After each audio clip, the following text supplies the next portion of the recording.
going back to the 1980s, that album, Bat Out of Hell, was in everybody's household. He was stuck in a situation where he wasn't getting the royalties he deserved for that album. And then along comes an Irishman. Says, will you come and do a tour of Ireland? What do you got to lose? That tour of Ireland in 1990 was very memorable, to say the least. The itinerary was insane. 21 gigs in 28 days, something like that. Boom, boom, boom, boom, night after night after night. Some of it was just pure economics of like keeping the band busy and keeping him busy and making a little history. It felt like the last chance saloon. So the end game was to get back to where he was before. Meat still was a monster artist in my mind, because I didn't realize how low he had sunk in America. This insane scenario where an artist that has sold 25, 30 million albums is playing the Oasis in Carrickmacross.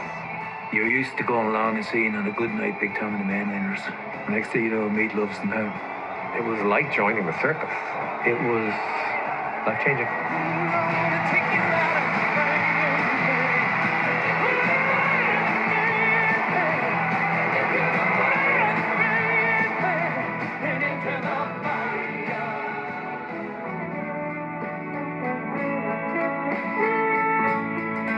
When you're lonely,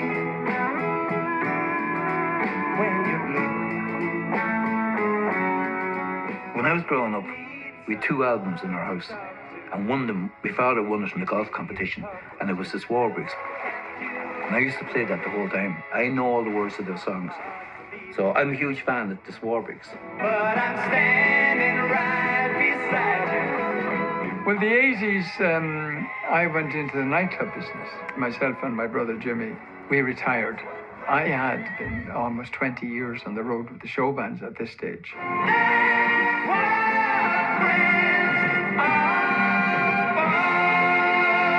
There was something about Tommy Swarbrick being the perfect promoter for those shows. For 24 years I've been living next door to Alice. I was bringing major acts in for quite a while, since 1980. Smokey, Leo Sayer, big names. I enjoyed the promotion game, and anything I had done so far was doing great. But I didn't think I'd hope in getting Meatloaf. So I got in touch with the record company and says, who's managing Meat? And I got his details. I rang him.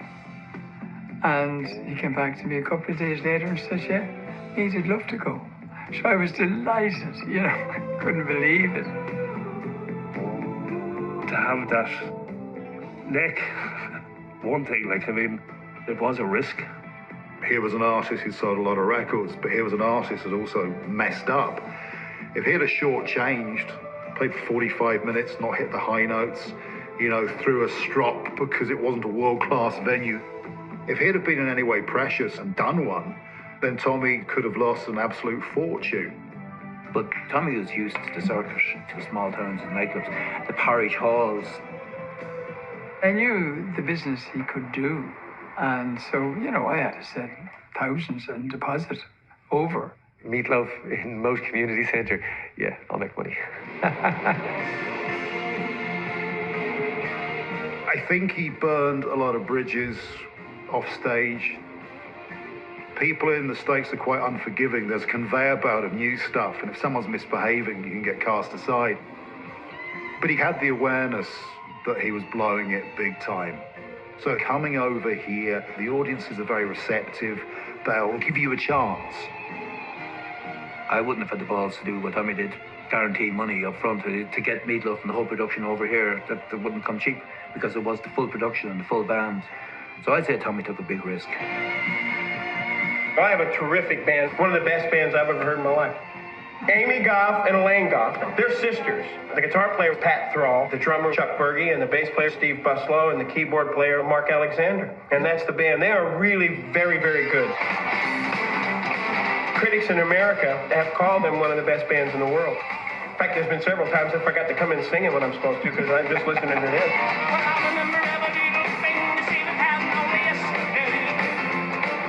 Talking by the lake and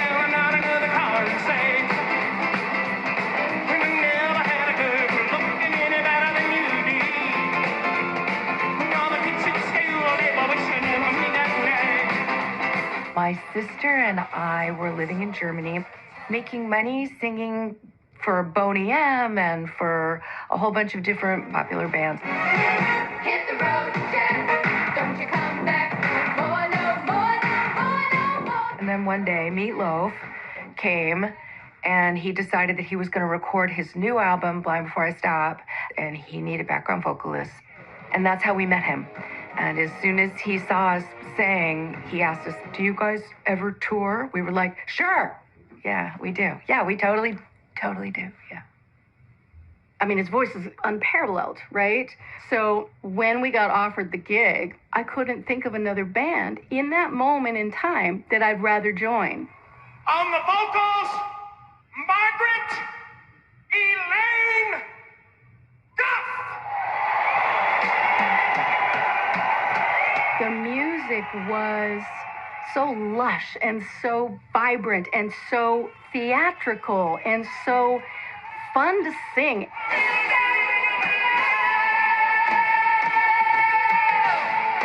And there was tons of background vocals, so it was like the perfect gig for a background singer. I knew about Meat, I knew of him, and then I worked in a band with somebody who had toured and recorded with him a bunch. But it didn't really prepare me for learning the music or working with the artists at all. The Meatloaf stuff was super challenging. Chuck recommended me for Meatloaf, and they gave me a cassette. It took me 3 days to learn Bat Out of Hell. It's not that it's complicated in a lot of intricate kind of chords, but it's just the order keeps changing constantly to fit the melodies. I'm gonna hit the highway like a battering ram on a silver black phantom bike. Oh, when the middle is hot and the engine is hungry, I'm all about to see the light. I didn't audition. We all lived in the same neighborhood on the Upper West Side of Manhattan. And Pat called me and said the band was meeting at a Mexican restaurant. Would you like to meet the band? It was 5 minutes away. I threw on whatever I could throw on clothes-wise, and I ran up to the restaurant, and sure enough, I met Meatloaf for, it must have been enough to say, hey, how you doing? I'm Meatloaf. And he turned around and went away. The whole band left. Okay, see you later. 5 seconds later, I see him coming back into the restaurant, and he said, and you play keyboards, right? Yeah, okay, I'll see you on the tour bus in 2 weeks. And I just found myself in the band.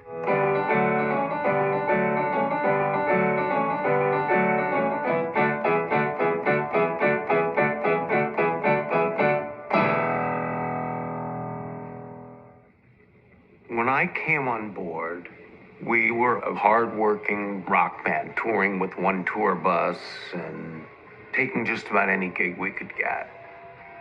I was working in the New York area with local bands. I got a call one day. My first question was, is he still around? And he had been, pretty much out of this picture as far as anything that I was aware of. And because after Bat Out of Hell, he kind of disappeared. When I joined him, I didn't know what to expect at all, because he had dropped off the face of the American music scene. I meet this amazing bass player, Buslow. I meet the girls who are killing it, and Meat, who is committed to I want to build my career back again. I want to get another deal. But I loved it. Right, so what have we got over here? Should we let's listen to the top one. It's a little ambient. It was from a cassette that I found.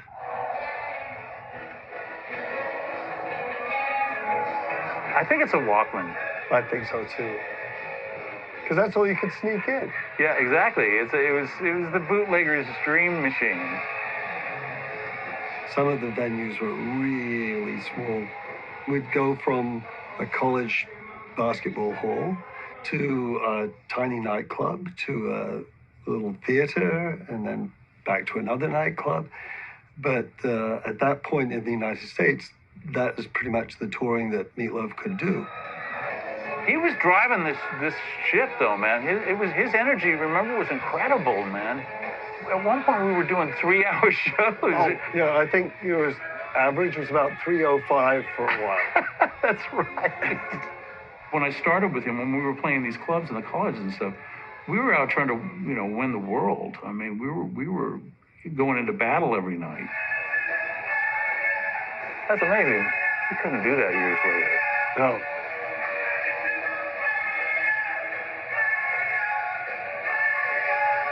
We had some sort of a rating on Billboard magazine as the second hardest working band of the year in 1989 because of the about 170 shows that we did.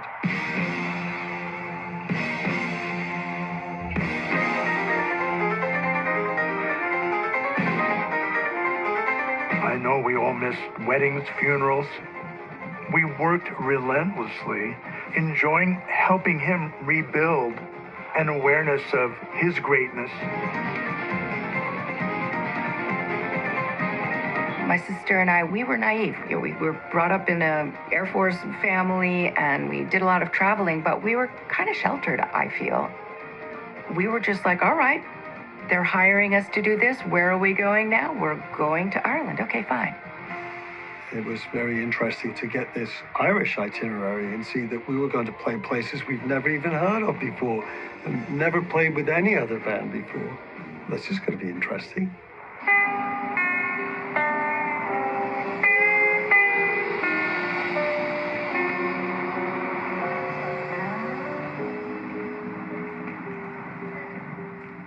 It's weird, isn't it? It's mad. This is like walking back in the doorway in the main hotel here in the 90s. And all the lights would be on, that place would be full. Oh, the bar would be buzzing. That place would be full. Even here, even coming through here. Like, this is a big place in this time. Look at this.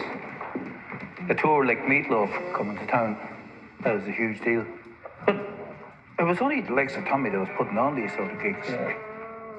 He had a great knack of finding bands that had been big, had lots of hits, and hadn't been heard for in a while, that were willing to come and tour around the country to the smaller venues. It's mad seeing it again. Brings back so many memories. We used to run a country dance. Yeah, the country dance. Yeah, for the country people. I was too cool for that. There was talk about Meatloaf, that Tommy was going to do Meatloaf. I couldn't believe it. Like seriously, Meatloaf. I went to Tommy and I asked Tommy for a job and I'd work for free. No problem. I'll do whatever. Just, can I have a job in this one? Every town in the country is something like this. Not just every town.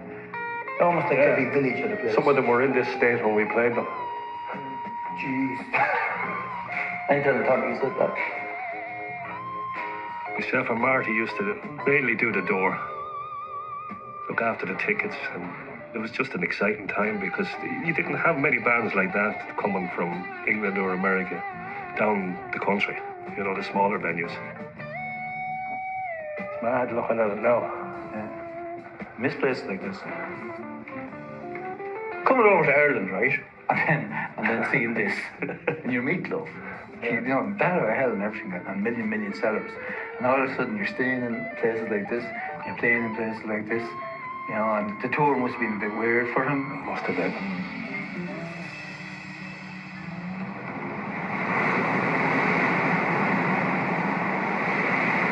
I had seen Ireland on film, and it was like, oh my God, beautiful windswept beaches and cliffs, wonderful old buildings and stuff like that. So, that's what I knew of Ireland. My father's side of the family was Irish. It was going to be very green, and you drink Guinness, and the people were very pleasant, and some great poetry came from there. And great musicians came from there. At one point, I got an offer to join Thin Lizzy. I didn't take it, and I should have. There were moments when I was scared being over there for various reasons, but I probably would have gone anyway. That was my job. You're a professional, you do what you have to do. I figured, hey, if we're going over there, it'll be safe, it'll be fine. Yeah, they know what they're doing, the promoters know what they're doing, Meatloaf knows what he's doing. Well, our eyes were open when we got there, but yeah, we didn't know anything. Our first guest tonight, my friends, is a big man, and he delivers a big sound. In the United States of America, would you welcome, please, Mr. Meatloaf? Oh my God. Wow. Look at how skinny he was.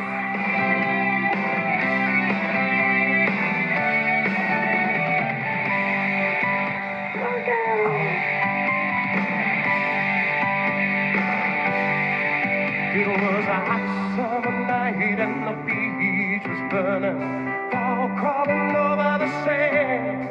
The first thing you did was get the Late Late, and of course, the Late Late were delighted to get them because they were international artists.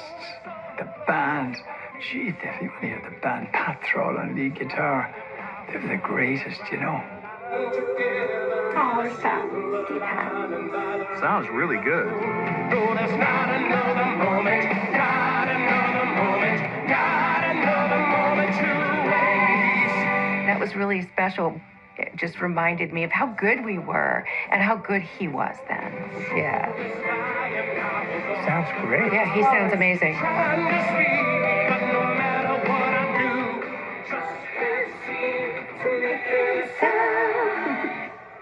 So this was broadcast before the actual tour or at the beginning.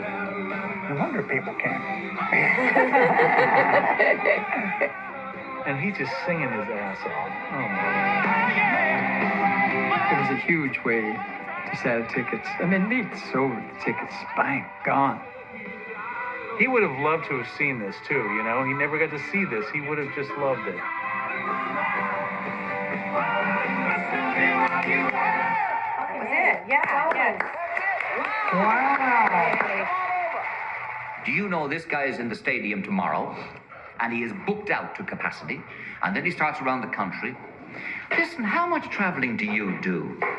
I was home for 19 days in 1989. 19 days? Yeah, we did So that means we were home for 19 days in 1989. Absolutely. Yeah. That was a hard-working year, man. Oh my God. Yes, sir, I want to hear from you. It is true, Mervyn, that your Battle of Hell album. Who? Your Battle of Hell. No, wait, whoa, back up. Who did you say? Mervyn. Marvin. Who's that? That Mervyn Lee's your name, isn't Marvin? it? No, my name's Meat. So say Meat. Meat. Stand up and say it. Stand up and say it. Really loud. Meat! Yes, that's it!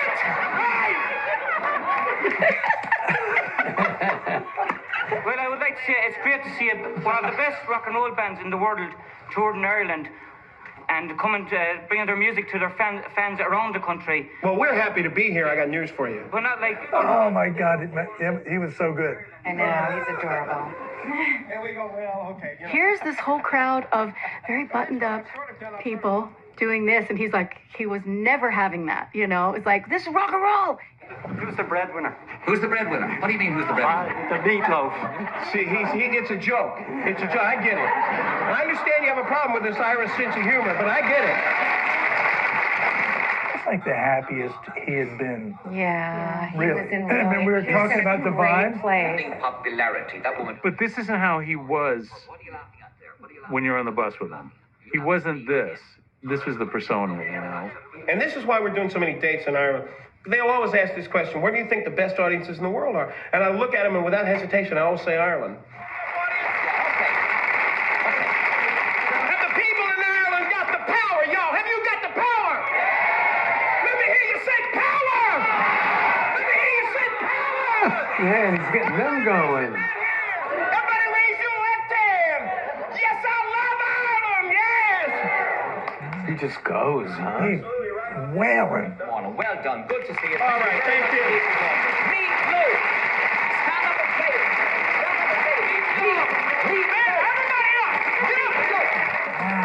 Wow. Good. That was great, right? Wow.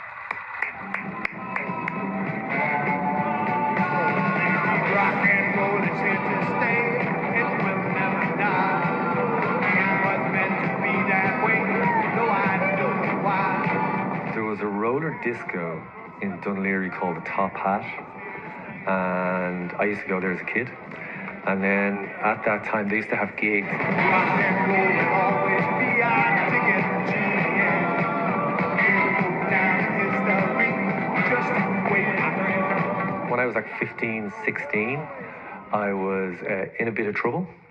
and I was trying to keep myself on the straight and narrow. And one of the things I needed to do very, very badly was get a job and earn some money. And then a friend of mine said I could get some work like doing something like scaffolding. Didn't really explain what it was. And it turned out to be building stages for the bands that were going to come in and play.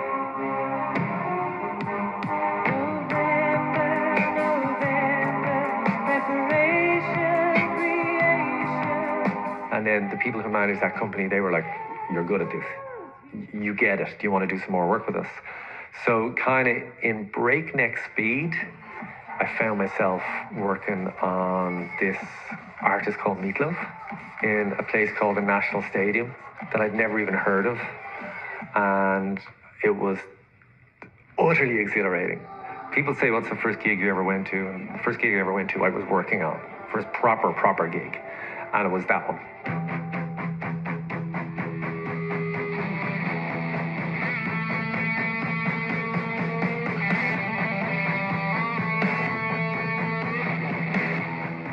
It's very nostalgic. It looks great. It hasn't changed a bit, actually. Yeah. I thought there was a balcony. Oh, there is a balcony. Yeah. There's a bit of a balcony on it as well. Yeah. This was the only seated gig we did. All the others were standing around in ballrooms because that was all that was available at the time. I always wanted to go to the National Stadium, and then here we are, Meatloaf. It sold out in days. Literally, put it on sale, bang on. The lights were at the door then, so it was a question of communication, and the communication failed.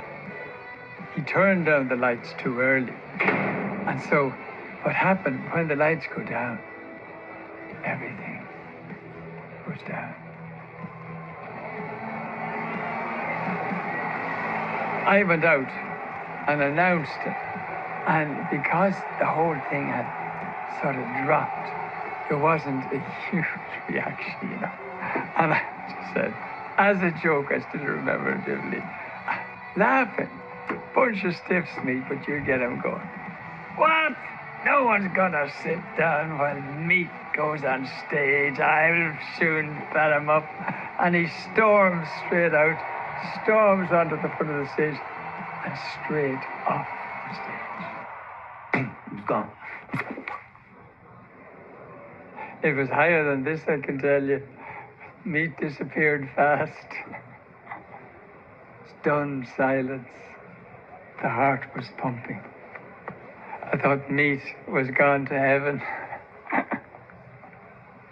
Then one arm, two arms, and the place thinks it's part of the show and goes mental. You know, what a great start. But the poor devil was shook. But he did a gig, and he was brilliant. But he was black and blue and battered.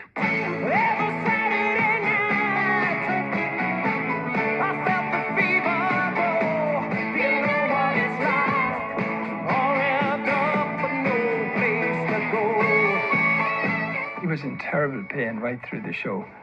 Never faltered. We brought him to hospital afterwards, and they kept him in overnight. Anyway, all was well in the end. I didn't know the songs, didn't know the artist. I didn't realize how famous he was. But it was wild. It was absolutely wild. It was sweaty, and it was this big American dude with these crazy clothes jumping all over the stage. And it was that Meatloaf gig that led to the next Meatloaf gig that led to will you do the rest of the tour, to me then being on my own, 16 years of age, the youngest person on the tour. I will never forget it. So many years later, and I've done a lot of things in the music industry since then, and nothing is like seeing Meatloaf in like a parish hall or a hotel function room in Ireland. I was a stay-at-home housewife, and I would put on Bat Out of Hell full blast to get the energy to do the housework.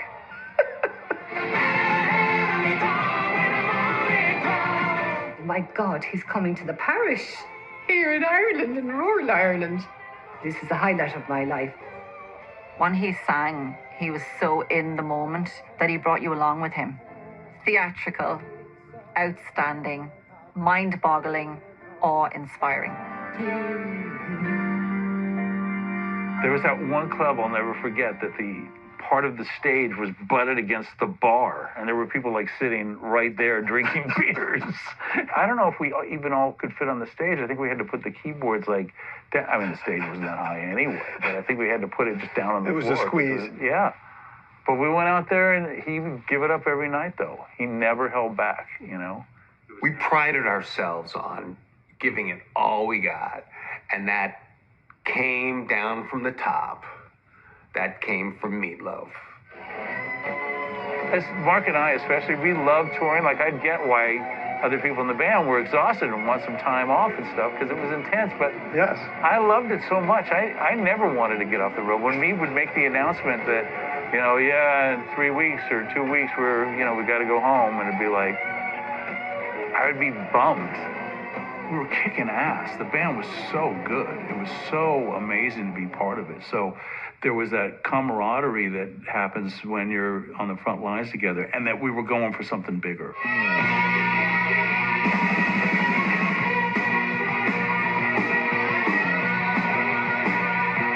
We went to New York to rehearse for the tour, like full-on tour. And when Elaine and I first walked in, there was a drum set there that looked like a spaceship had landed on the stage. And that's when I first met Chuck.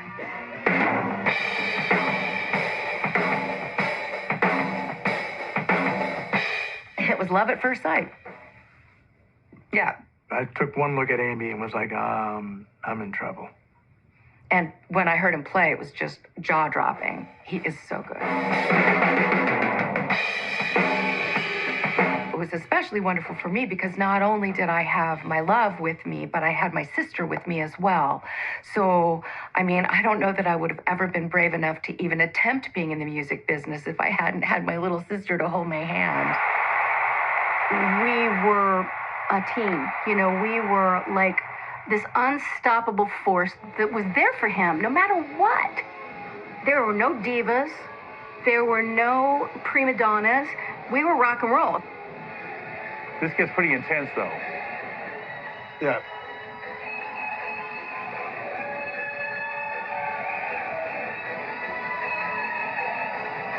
There's some energy going on there. And this opening is just song. The first song of a 3-hour show. Yeah, and we're just blowing it completely out to start off with.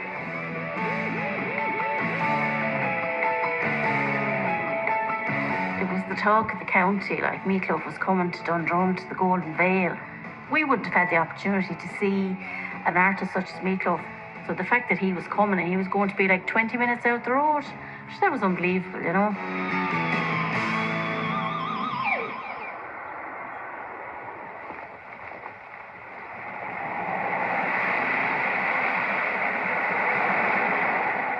I started working in the Golden Veil Christmas in 1985. I would have been just gone 15. Really busy, really nice place to work. Gina Del Hayes and the Champions, Joe Dolan, Johnny Logan, Linda Martin and Chips as well. Used to draw a crowd. My brother Seamus and his wife Michelle ran that premises. Would have been state-of-the-art for its time as a country ballroom. Hard to imagine how the hell you packed 3,000 people in here, but I suppose it's a huge room in the balconies. It kind of broke around the beginning of January that, yeah, Meatloaf was coming. So great excitement. Then the tickets went on sale, which was quite unusual for pre-selling tickets. Mostly people turned up in the night and queued up for the ticket and went in, but not with Meatloaf. The tickets were way sold out in advance. I would have been down over there where that kind of white patch is there. That would have been a big sliding double door. So that would have been open. You had the bars. The one I was in was just over there on the left, about 15, 20 feet away. When Meatloaf started, we were having a mini fight behind the bar as to who was going to get out from behind the bar, go over to the double door, have a look for 5-10 minutes, back behind the bar. So you weren't at the gig, but you were kind of at it too, you know, kind of way. I just remember the size of the speakers. They were almost up to the ceiling, up over the balcony. Biggest set of speakers I ever saw in my life. So they're setting everything up when everything was okay. And as soon as put the lights up, boom, everything went. All the power went. There was no three-phase electricity. There was only two-phase. And that wasn't big enough to carry the load of all the amplifiers and all the stuff that was needed. We started sound check. As soon as we turned everything on, we blew the whole village out. Boom, everything went dark. Is that the one where you brought in the generator? Yeah, they finally brought in a generator. After the gig we was had supposed to sound have check started. at like 6:30. We I never remember got we- onto stage until 10:30 at night. I remember we tried running an extension cord from the bus. Oh, from the bus. From the bus. The bus which had a generator. Which had a generator. Could you imagine, and then we blow the bus, and then we can't And now we're right. Mrs. Hegarty up the road couldn't boil the kettle. If she boiled the kettle, that's it. Gig gone.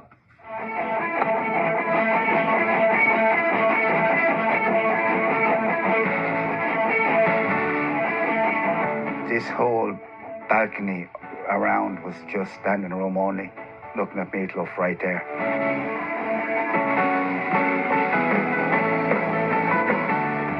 At one stage, I looked across and I could see this guy, and he literally stood up on the balcony, top tied around his waist, launched himself down onto the crowd. And I remember thinking, oh my God, this fella's going to get killed, or he's going to kill someone else. But no, the crowd was so packed in that he only bounced off them. High on life, I'm sure he was. Meatloaf was very theatrical, owned the stage, singing every word. It was the last song he was ever going to sing in his life. Just such a showman, you know, a proper rock frontman. That's what you think when you're looking at him. Motorbike on the stage. Band were electrifying. The backup singers were amazing. The foundations were shaken. You'd come in here and you'd look around and you'd think, Jesus, these balconies better be made of good stuff, because you could almost see them going up and down. It kind of shook under them. I'd say they heard it down in Anacarty, 3 miles away. I was the head chef down in Dundrum House. We expected Meatloaf to come down for breakfast. He finally appeared down at around 2:30, and he tucked in to a bowl of soup, and he liked it. It was broccoli and with a crushed down and cream, I remember. He looked for the chef, so I went out and met him. He gave me a lovely signed photograph and thanked me very much for his experience at the table, but he fairly cleaned off everything. I can tell you that. He did dessert and a few coffees and that, but he was just such a humble, nice man and very warm. He was such a lovely guy. Never had a crossword with him. The only time I ever saw him lose the cool was in Carrickmacross. Yeah, that was a scary gig. That was frightening.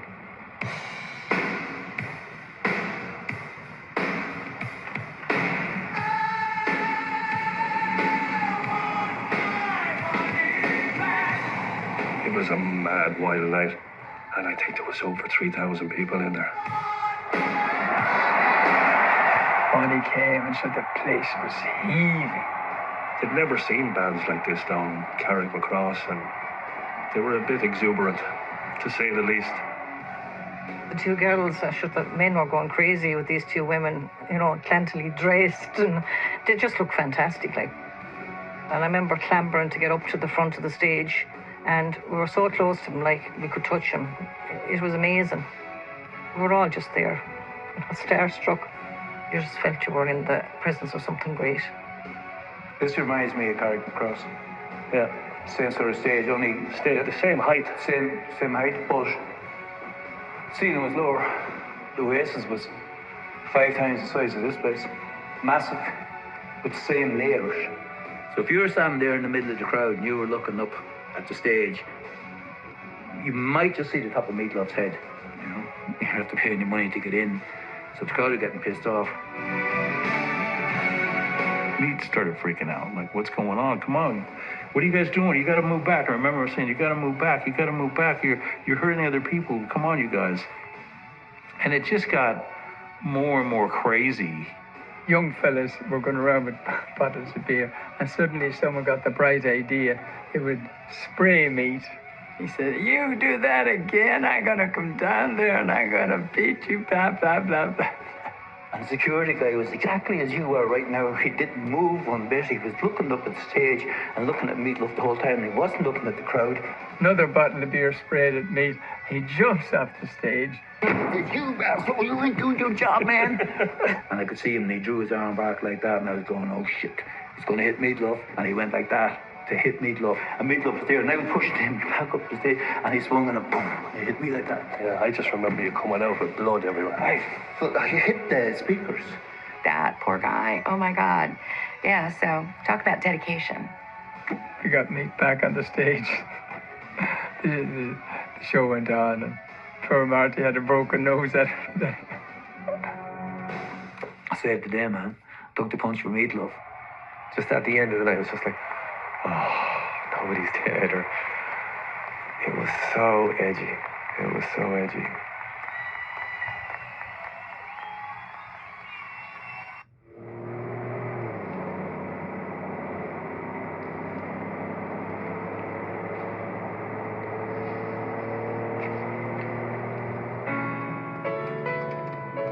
Hey, knucklehead, going the wrong way on a one-way street.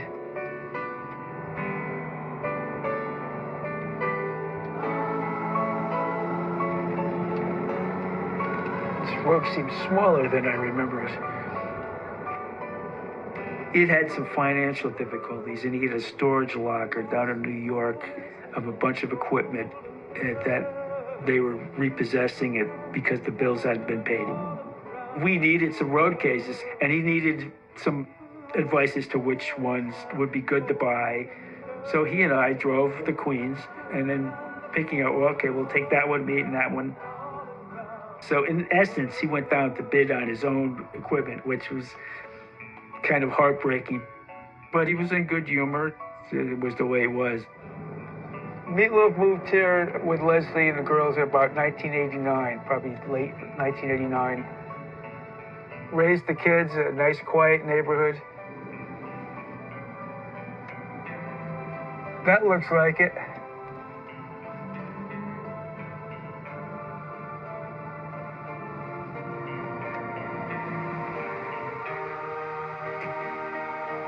But I definitely remember the stone wall and the driveway just kind of veering in right into the garage.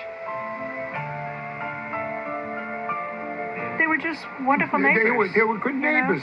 You'd never think he was a hot rock star. Yeah, never. You know, he didn't give that impression. He had some problems, and when he moved here, we said he's moving into the poor neighborhood. I was working in the yard. He came by and introduced himself. He says, "I'm your new neighbor. I'm Meatloaf." I said, "I'm Tom Kelly." He says, "You don't know who I am." I says, "You're Meatloaf."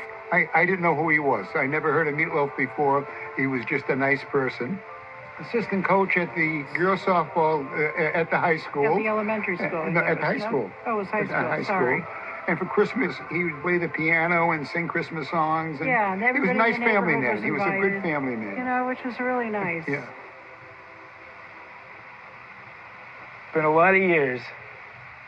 During that whole period, the first few years that I worked with him, I never saw him drink anything. He was very disciplined. We'd play a show, and you're amped up after a show. You need to get rid of some of that adrenaline. And he'd go up to his room and he'd play his computer golf or computer football or computer baseball, whatever, and be happy. And that was his wind down, and we'd be out running around in the clubs getting crazy. And he didn't participate in any of that,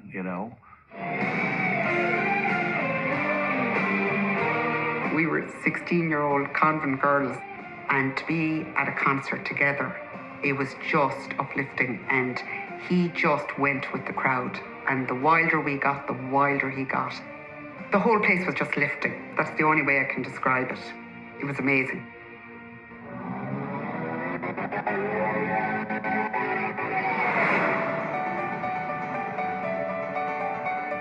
Oh, wow.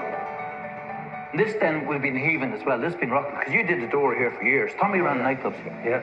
With your dad. Oh, it was massive. What was the name of this club, this nightclub? The Planet. The Planet? Yeah. Yeah. Wait a minute. I remember when the girls came to the nightclub that night. Yeah, they were gobsmacked. That was the best club ever. I had so much fun. Great dance floor, great vibe, gorgeous lighting. That was cool. I fancied you won. Which one was it? Elaine? Elaine. You kept on letting me go out and ask her to dance, and I wouldn't ask her to dance. I was too shy. And then eventually I was just nearly got brave enough to go out and ask her, and I was just going to go over and ask her, and she was there. Next thing, this big local fella, big GA head, and a big strong fella, big Hardy Whore, walked straight up to her and asked her to dance. And she went out and she danced with him. I remember him. He was really good looking and charming and delightful and everything. It was like, oh, dang, gotta go. See you next time. Missed your moment. Missed my moment? Yeah. Heartbroken. I was in a mess. I think I probably drank too much after that. I thought we'd be so cool because we were hanging out with Meatloaf people here in Ballinasloe in the nightclub. They'd be so cool that there'd be no problem getting the shift. Yeah. Oh, man. I was always professional. You were working? Oh, yeah.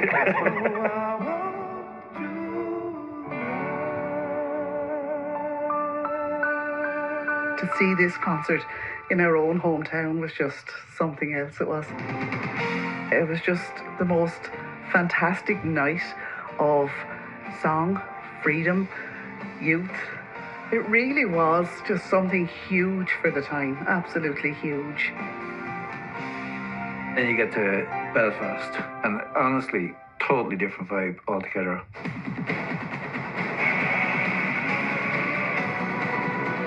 It was tough in those days, you know, troubles and all that.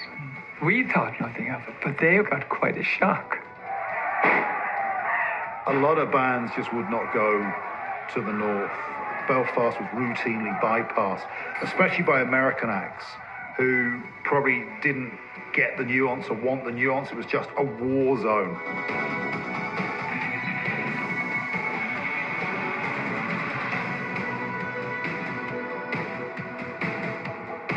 Belfast at that time was it was different to a lot of places, but I had it was kind of before. It was kind of similar to Beirut, I think. A bit, yeah. I mean, it was a war zone, right? I mean, there was a lot of heavy stuff going on, and when we pulled into the city center, I just remember, like, you know, all the soldiers, like, ready for action. They're like, oh, okay, who's this? What's this going? Why is there this bus full of people moving? And just the guns being pointed at us was like, okay. Sandbags and machine guns and guards and looking around at the other band members going, you know, oh man, this is really scary. I didn't want to get off the bus. And I thought to myself, what are we doing here? Why are we actually here? This is crazy. This is insane. Yeah, man, oh man. It was eye-opening. We were all staying in the Europa Hotel. This is the most bombed hotel in the world. There was only one other hotel in Beirut that was bombed more than this hotel. I remember pulling up to the hotel, and it was surrounded by barbed wire and fences, and we had to drive the truck through the fence, and there's guys with machine guns, and that's not normal. You know, no, we have not done a gig like that before, for sure. There was a nervousness. You could feel it. You could definitely feel it. If anyone wanted to make an issue or make a big statement as well, blowing up Ulster Hall, Meatloaf in it, you would have got worldwide press with that one. But then when the show kicked off, that was all forgotten. It was a brilliant show. If you're living in a war zone, you're not seeing many gigs. When you do get one, and a big one, you got to give it socks. And that would have just sort of fed, I think, into the performance. I'd love to have been there. I have heard it was just incredible. Greatest crowd ever. Unbelievable. And it was a very, very powerful gig. They were so ready to have fun. They were so into it. and they were all singing every word.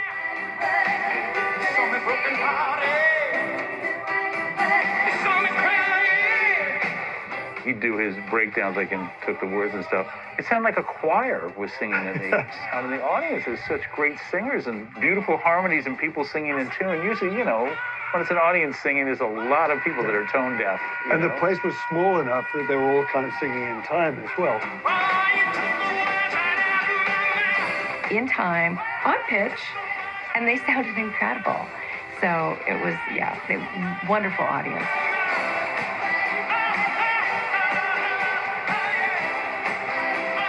It was amazing. It was unforgettable, really. I felt like we were ambassadors of peace, rock and roll and peace. Like, if you guys can come to our show and forget about the soldiers right outside and all that your cities had to deal with, that's a really good thing.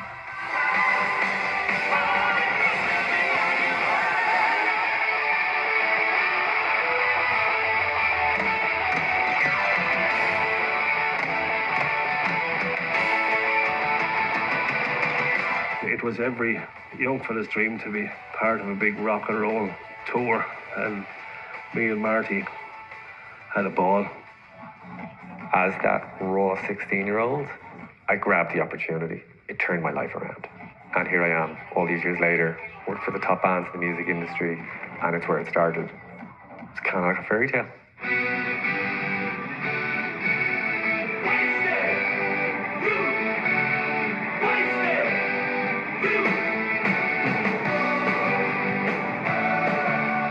We found our stride in the harshest of circumstances in Ireland. We faced adversity and triumphed. He came to play small venues. He embraced it in the right way. The crowd responded, and he got his mojo back. It was a machine at that point. Just go to all the places where they already love us and just keep steamrolling through it until America picks up, you know, starts to take notice, and then we can fill bigger rooms. When we got back from Ireland, things were starting to pick up. His popularity was rising and rising and rising and rising. He saw it through to another massive success, fueled in great part with the power and the success of the Irish tour.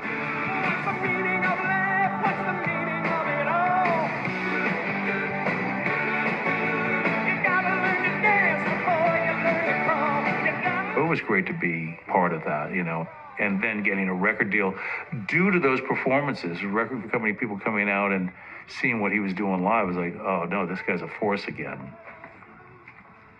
That tour gave him his buzz back. From there, he just went back up to where he rightly deserved to be because he's the ultimate performer and a good guy. It was a huge success. I couldn't have been more delighted for anybody because he was brilliant.